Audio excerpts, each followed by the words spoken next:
Assalamualaikum warahmatullahi wabarakatuh. Balik lagi nih di cerita kita Anyu Sumsel. Nah, tentu saja saya sudah bersama dengan sosok yang tidak asing lagi, sosok yang ganteng, awet muda. Nomor rekening ada? Nanti abis ini aja ya, Kak ya. Iya, terkenal followersnya juga banyak, kayaknya Raffi Ahmad kalah nih ya. Bersama dengan Bupati terpilih periode 2025-2030. Tentunya di awal selamat dulu nih. Siap, terima kasih banyak. Terpilih kembali untuk menjabat sebagai Bupati Banyuasin 2025 sampai 2030. Ini merupakan yang kedua kalinya ya. Insya Allah, amin. Insya Allah ini yang kedua. Sebelumnya sudah pernah menjabat sebagai Bupati juga dan Wakil DPRD Kabupaten Banyuasin ya, 2 kali ya? 2 periode. 2 periode. Oke, ini perjalanan politik yang sangat panjang nih kalau kita mau bahas tuntas. Panjang dan lama. Panjang dan lama ya, tapi durasi kita terbatas nih Kak, nanti yang lamanya setelahnya aja ya. Oke. Nah, kalau bicara mengenai perjalanan politik, di episode sebelumnya sahabat cerita kita bisa mengintip ya, bisa mendengarkan cerita pendidikannya Kak Askol yang sangat luar biasa ya, perjuangannya. Nah, pastinya untuk ada di posisi ini kan tidak instan ya, butuh perjalanan yang panjang, proses yang panjang, perjuangan yang juga tidak mudah. Awalnya bisa terjun ke politik itu gimana Kak? Ya memang kebenaran pendidikan saya itu di Fakultas Hukum, dan yang kedua saya kan berangkat dari aktivis 98, jadi saya ikut gabung dengan kawan-kawan untuk melengsarkan Soeharto pada saat itu, Orde Baru menjadi Orde Reformasi. Dan diawali saya ikut di PUDI, Partai Uni Demokrasi Indonesia pada zaman Reformasi 96 kalau tidak salah waktu itu, sampai reformasi lah. Dan kebenaran istri saya almarhumah Jahriati kan orang politik. Jadi saya menikah dengan beliau ini adalah sebagai anggota dewan termuda pada saat itu. Di DPRD Musi Banyuasin, karena Banyuasin belum ada waktu itu. Dalam perjalanan pernikahan yang namanya suami istri kan pasti kita komunikasi kan, terus kita mengikuti pekerjaan beliau, dan juga kita aja kan aktif juga ikut berpartisipasi, memberikan pikir-pikiran dalam mereka mengambil kebijakan di lembaga gedung dewan pada waktu itu. Dan saya berawal sebenarnya berkarir itu di dunia lawyer, pengacara, advokat pada waktu itu. Jadi memulai karirnya sebagai seorang advokat. Tahun 2001. Dan saya dulu aktif juga gabung-gabung dengan teman-teman di LBH Palembang, dan juga pernah ikut bergabung di kantor Alam Sahnabiyah almarhum di Palembang juga. Jadi sebagai pekerjaan awal saya adalah seorang pengacara, tapi hanya 1 tahun lah lebih kurang yang saya aktif menekuni pekerjaan itu. Karena pada waktu itu saya tuh banyak teman di di dunia kontraktor pada waktu itu. Saya mendampingi teman-teman untuk mengikuti tender dan segala macam, sehingga akhirnya saya terpengaruh juga ingin menjadi seorang pengusaha pada waktu itu. Saya pikir mereka lebih gampang, lebih mudah untuk mendapatkan rezeki dibanding saya sebagai pengacara pada waktu itu. Sementara kehidupan sehari-hari mereka berpakaiannya kan apa adanya kan, karena kontraktor kan nggak harus pakai jas, nggak harus pakai dasi. Sementara seorang pengacara kan harus pakai dasi, harus pakai jas, sepatunya harus semiran. Tapi kalau bicara uang, banyak uang mereka dari kita. Mereka tiap tahun itu pasti ganti-ganti mobil kan. Kalau kita sebagai pengacara beli minyak mobil pun susah kan. Nah, jadi di situ saya mulai terpengaruh. Wah, ini saya harus ke pekerjaan ini. Akhirnya 2002 saya memutuskan membuat perusahaan sendiri. Waktu pertama itu PT Arijaya Kontraktor dan PT Nabila Mandiri. Jadi salah satu saya sebagai direktur utama, satunya lagi saya sebagai komisaris utama. Dan saya mulai belajar buat usaha di dunia kontraktor. Dan dalam perjalanan 2003, saya dipercaya sama teman-teman untuk menjadi Ketua Kadin Kamar Dagang dan Industri Indonesia Kabupaten Banyuasin. Jadi baru 1 tahun saya ikut di dunia, terjun di dunia bisnis, saya langsung dipercaya teman-teman menjadi Ketua Kadin dan sekaligus menjadi Sekretaris Gapensi pada saat itu. Nah, di situ saya merasa hidup itu terasa hidup karena sudah apa namanya? Rezekinya sudah naik. Sudah ada lah banyak, sudah bisa beli mobil, bisa buat rumah pada waktu itu kan.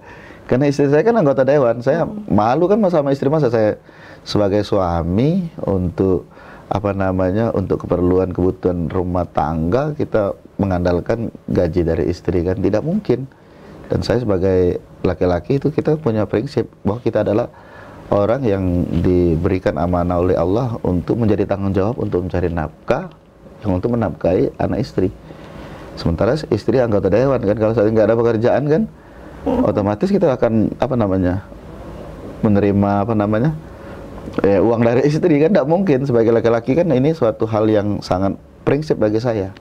Maka saya nekat untuk mendirikan perusahaan dan berusaha. Alhamdulillah dalam perjalanan kategori ya lumayan sukses lah kita pada waktu itu.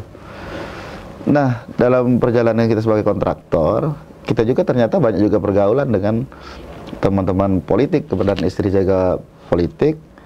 Tahun 2005 saya menyatakan masuk politik dan menjadi wakil ketua DPC pada waktu itu 2005. Dan di 2009 saya mencalonkan diri menjadi DPRD Kabupaten Banyuasin. Kebenaran, alhamdulillah jadi. Oke, jadi awalnya di 2009. 2009 jadi, dan langsung alhamdulillah juga dipercaya menjadi pimpinan dewan pada waktu itu, wakil ketua 1 DPRD Kabupaten Banyuasin. Dilanjut 2013 kesempatan mencalonkan bupati, saya mencalonkan diri.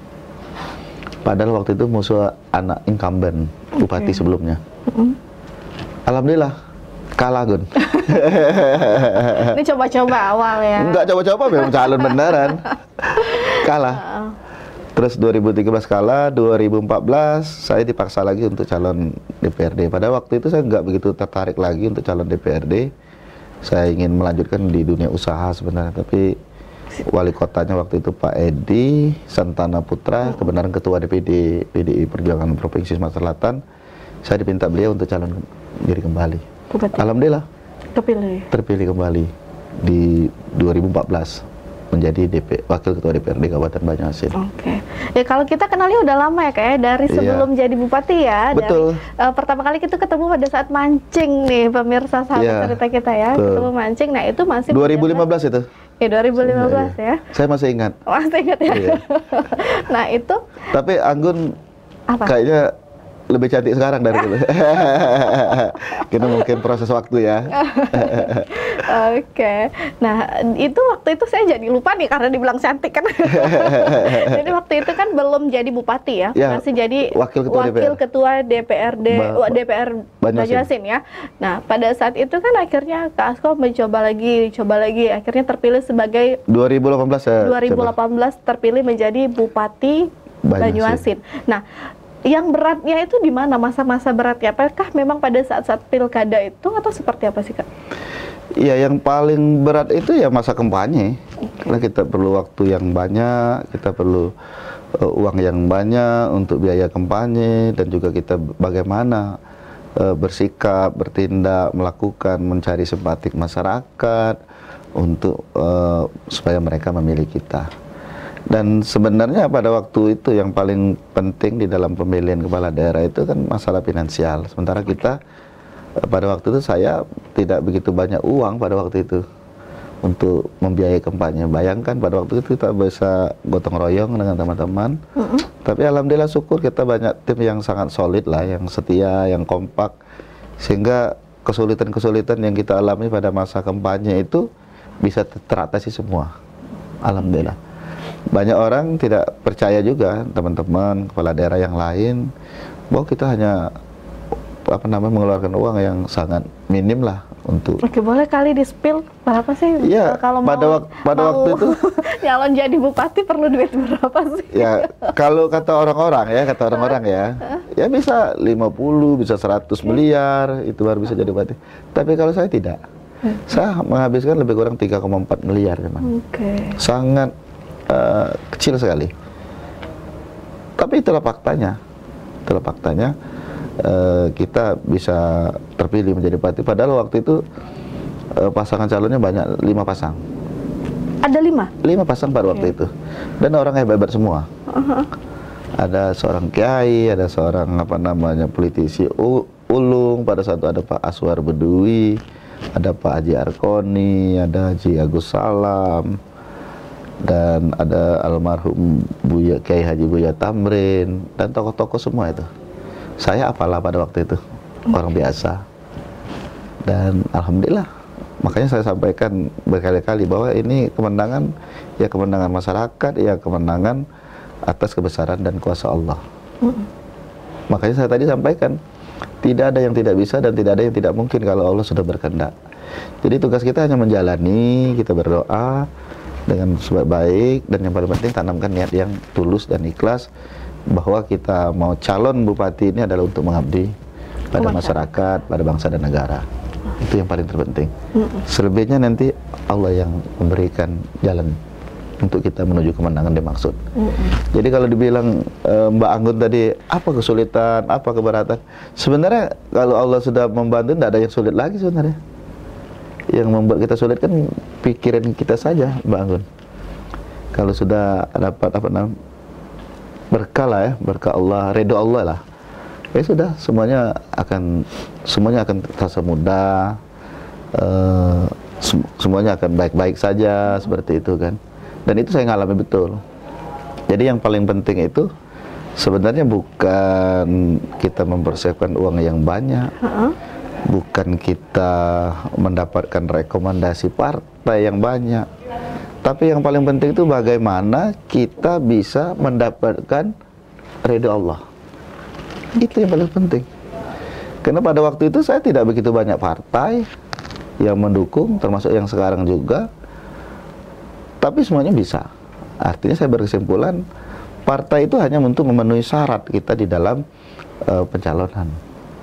Tidak harus kita merebut, harus partai kita borong semua, kita ambil semua. Tidak harus. Kita tawarin aja mana partai yang mau dukung, ya monggo, alhamdulillah. Karena pengalaman saya 3 kali calon ini, saya tidak pernah mengeluarkan kos untuk biaya partai politik. Semua gratis. Makanya orang bilang, oh itu partai politik itu harus bayar, Enggak. Saya PD Perjuangan 3 kali calon bupati, sepeser pun tidak pernah bayar. Bahkan partai itu mendukung. Nah, kelebihan PD Perjuangan itu mendukung secara moral dan juga mendukung secara material juga ya. Saya terasa itu.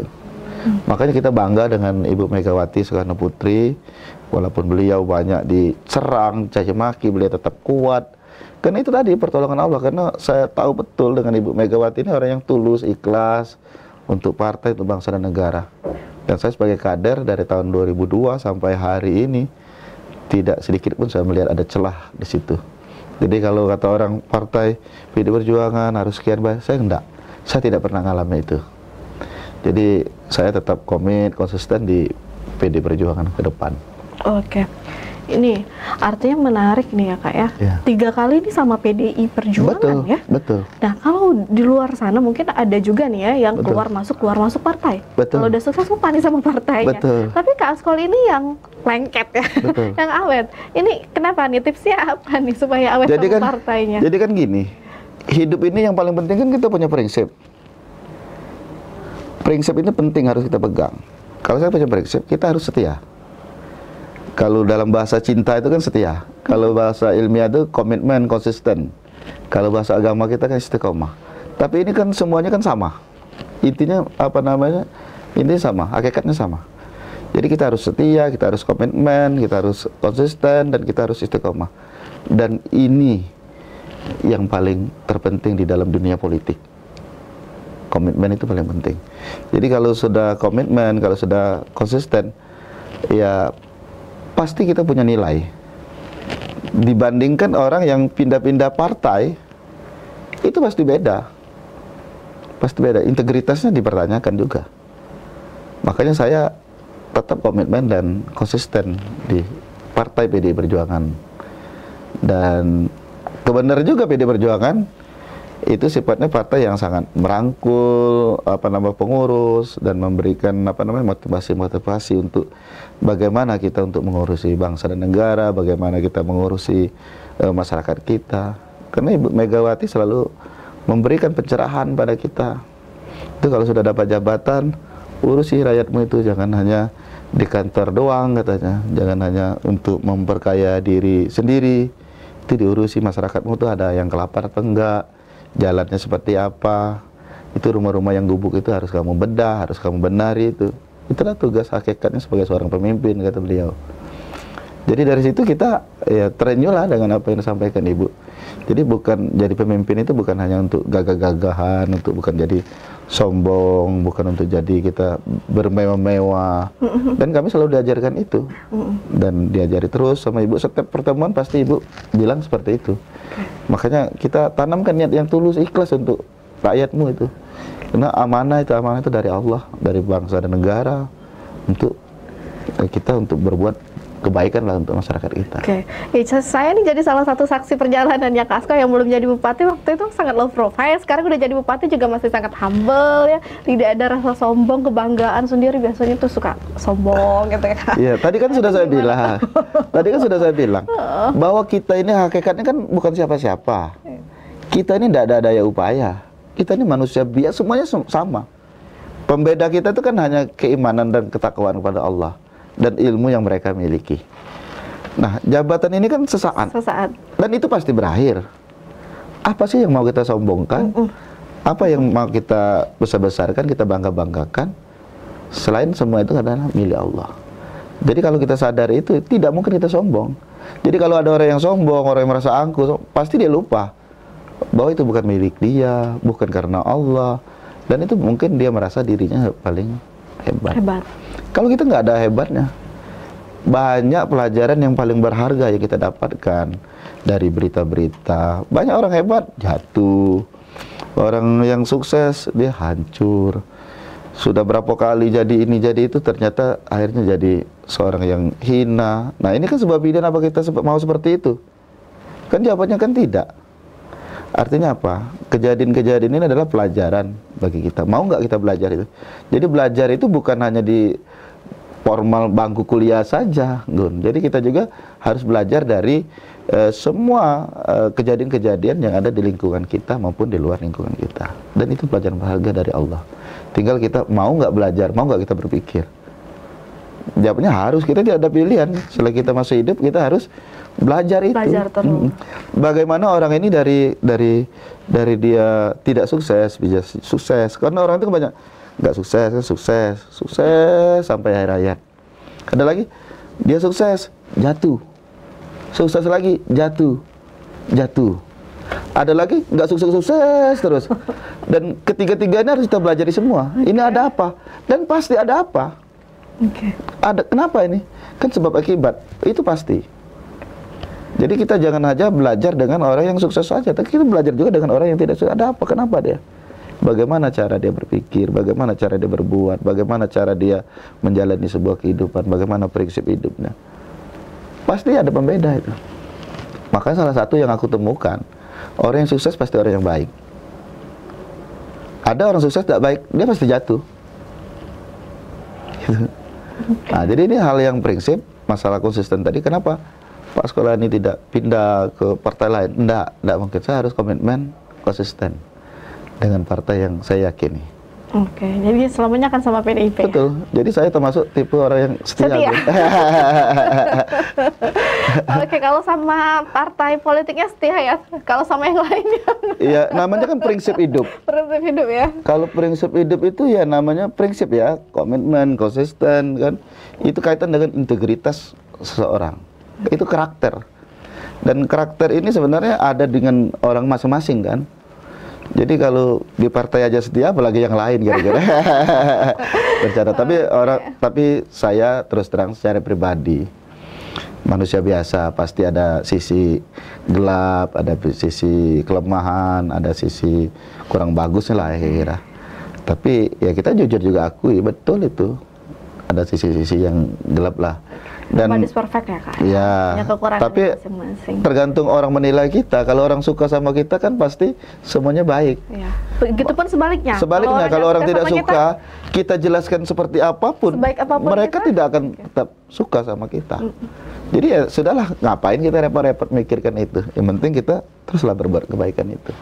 Termasuk di partai politik. Nah, tips sukses nih kalau dari Kak Askol, tips sukses karirnya sebagai politisi itu gimana? Yang pertama itu semangat. Semangat dan harus aktif. Harus aktif untuk melakukan sesuatu perubahan. Karena setiap masa ke masa ini kan perubahan sangat drastis sekali, sangat perubahan. Nah, jadi kalau kita tidak sanggup untuk tidak siap dengan perubahan-perubahan yang terjadi, ya pasti kita akan dengan sendirinya, kan teori Darwin kan akan punah dengan sendirinya. Dan dalam menjalani semua kegiatan itu yang paling penting itu kejujuran. Oke, baik. Jadi komitmen yang saya sampaikan tadi, paling penting kejujuran dan kesetiaan.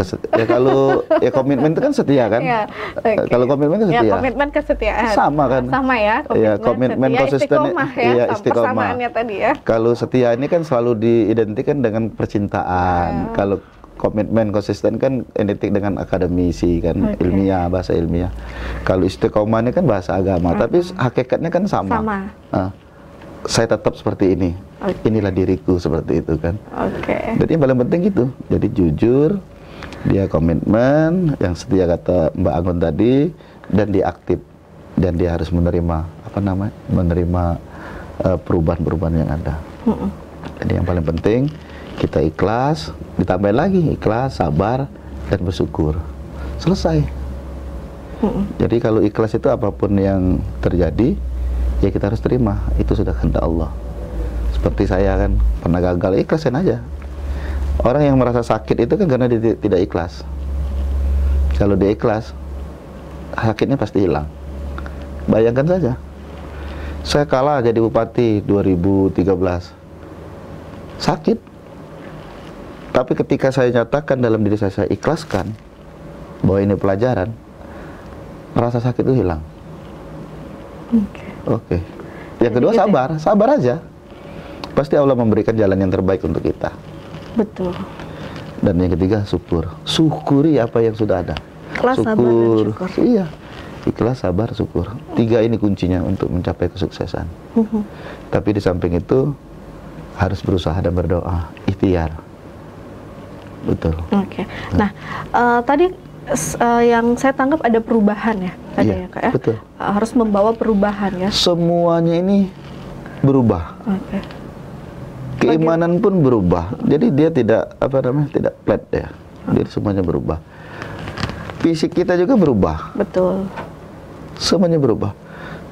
Nanti kemarin rambut kakak kan semuanya hitam, ini kan sudah ada mulai putih. Kan namanya kan berubah. Mungkin ada yang mulai kerut. Artinya kan perubahan dengan sendirinya. Dan itu tidak bisa dibantah dan tidak bisa kita elakkan. Semua itu akan terjadi. Nah, ngomong-ngomong masalah perubahan nih Kak, ini kan sudah pernah menjabat sebagai Bupati Banyuasin ya, sebelum jadi 2018 ya. Nah, perubahan apa yang sudah Kak Askolani berikan untuk Banyuasin? Ya, terutama cara mindset berpikir aparatur pemerintah daerah. Jadi yang namanya aparatur pemerintah daerah ini kan jangan merasa kita mau dilayan. Tadi kita ada sesungguhnya pelayan masyarakat. Nah, itu mindset ini harus kita rubah. Yang kedua, kita membangun infrastruktur yang kemarin di beberapa kecamatan terpencil, tidak bisa dilalui kendaraan roda 2 dan 4. Sekarang kita bangun jalan, kita bangun jembatan. Ini sudah bisa dilalui kendaraan roda 2, roda 4. Yang beberapa kecamatan juga di Banyuasin, seperti di Karangagung Ilir, masuk di Muara Telang, kan tidak bisa dibangun jembatan karena lautannya sangat luas. Kita buat dermaga penyeberangan di situ. Dan kemarin kita pertanian juga masih banyak manual tradisional. Sekarang kan kita lakukan perubahan dengan alat-alat modern, walaupun belum maksimal, tapi ini sudah kita lakukan. Dan ke depan tinggal perbaikan saja. Dan perubahan kemarin kita tidak dapat nomor apapun kaitan dengan ketahanan pangan nasional. Alhamdulillah di masa kakak dapat 4 nasional. Dan alhamdulillah sekarang di akhir jabatan saya dapat 3 nasional. Makanya ke depan saya yakin dan Haikul yakin Banyuasin pasti nomor 1 nasional untuk ketahanan pangan. Oke. Nah, itu perubahan-perubahan itu harus kita lakukan, harus kita kerjakan dengan baik, dan itu semua tidak akan berhasil tanpa kerjasama yang baik dengan aparatur pemerintah yang ada di Kabupaten Banyuasin, provinsi maupun di pemerintah pusat. Oke, nah ini kan bentar lagi dilantik jadi bupati terpilih, kayak jadi bupati Banyuasin, karena sudah memang jadi bupati terpilih ya untuk periode 2025-2030. Nah, sudah ada apa nih rencana perubahan besar apa untuk 5 tahun ke depan? Itu rahasia nanti dijelaskan. Tapi yang jelas kita akan melanjutkan program Banyuasin Bangkit, Adil dan Sejahtera. Ini banyak yang nanya-nanya bangkitnya apa? Ya bangkit kabupatennya. Adil apanya? Pemimpinnya. Sejahtera ya rakyatnya. Jangan dibalik-balik. Jangan pemimpinnya sejahtera, rakyatnya yang suruh adil. Ya. Jangan dibalik, jangan dibalik-balik. Jangan dibalik dan jangan terbalik. Nah, jadi bangkit kabupatennya, adil pemimpinnya, sejahtera rakyatnya. Nah, itu kunci yang terakhir, yang penting masyarakatnya, rakyatnya sejahtera nih. Jadi apapun program yang kita buat, yang kita kerjakan, muluk, yang penting rakyatnya sejahtera. Betul. Kalau rakyat tidak sejahtera, berarti pemimpinnya gagal dong. Iya. Jadi ada beberapa indikator keberhasilan seorang pemimpin itu. Satu, dia mampu menurunkan angka kemiskinan. Kedua, mampu menurunkan angka pengangguran. Dan yang ketiga, dia mampu meningkatkan pertumbuhan ekonomi. Dan dia mampu meningkatkan IPM. Itu 4 komponen ini yang menunjukkan keberhasilan seorang pemimpin daerah. Dan alhamdulillah kita Banyuasin keempat ini sukses. Dan angka pengangguran kita tembus di 1 digit, 9,58%. Dan ini mungkin satu-satunya kabupaten yang besar di Sumatera Selatan itu Banyuasin. Angka kemiskinan betul. Makanya ke depan harus kita lakukan lagi, kita percepat lagi pertumbuhan ekonomi kita. Karena kalau pertumbuhan ekonomi kita meningkat, otomatis pengangguran dan kemiskinan tadi kan akan dengan sendirinya kan akan turun. Nah, salah satunya program-program baru kita seperti bantuan UMKM, pembangunan infrastruktur, dan masalah koperasi, dan semuanya lah pertanian. Karena Banyuasin adalah termasuk wilayah pertanian. Habis ini mau pindah ke Banyuasin semua kan? Boleh. Sudah disiapkan tempat untuk Mbak Agun. Iya kan, ada program untuk bantuan UMKM. Betul. Untuk anak-anak mudanya ada nggak nih? Kita berikan beasiswa untuk anak-anak. Beasiswa. Ya semua, dari S1, S2 maupun S3. Iya. Oke. Ada pelatihan-pelatihan keterampilan untuk ibu rumah tangga seperti itu juga, Kak? Kita rutin setiap tahun itu pasti 2 prodik, setiap 6 bulan ada pelatihan untuk ibu-ibu rumah tangga atau anak-anak milenial yang untuk kursus menjahit, elektronik, skill. Banyak, ada lebih kurang 12 kegiatan yang dilakukan. Dan ini akan kita tumbuh kembangkan lagi. Oke, baik. Kak Asko, mungkin terakhir sebagai closing statement-nya untuk masyarakat Banyuasin?